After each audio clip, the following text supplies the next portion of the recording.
Take care. All right, I've stopped it. That's fun. I thought that one was great.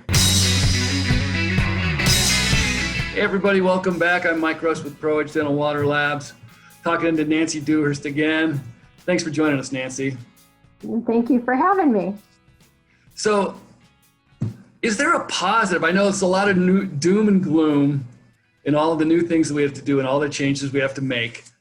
Is there a positive message that we can give to our patients in the interim, in the short term?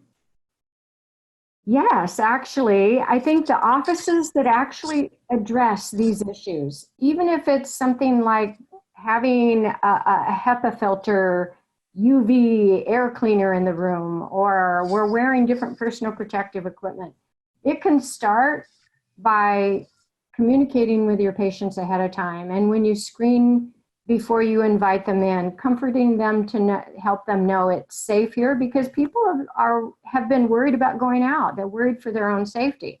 They don't want to go in a room where they're afraid if they open their mouth, everybody else's germs are going to fall in their mouth. I mean, not everybody's as paranoid as I am, but some people may be thinking that, you know. So I think you can comfort them by just talking up how safe the place is without saying it was unsafe before. I think you should say, you know, look, we've handled these problems. This has taught us a lot more to focus on things in a different way. We feel that dentistry is a lot safer now. Come on in and point out what you're doing, because, you know, it's also a chance to tell them while you're talking about all that safety, all the things that we've always done. You know, we always sterilized our instruments, and we always made sure they were sterilized. We monitor stuff. We don't just do it, we check it. And we've always cleaned the room and disinfected the room, and we don't just use, you know, over-the-counter junk. We buy the great products that are really reliable, and we use them correctly. So this has just kind of focused us and fine-tuned our skills.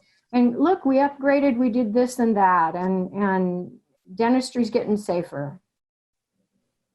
I love that message. We've always been pretty good at this. We're learning some new things, but we've always had a safe practice, and we've always monitored our sterilizer, and we do monitoring. And I know, Nancy, nobody knows more about some of that stuff than you do. You and John Molinari did that great article a couple years ago about dental waterline testing, and I thought you shared data that was really nobody had looked at before. Thank you. You know what?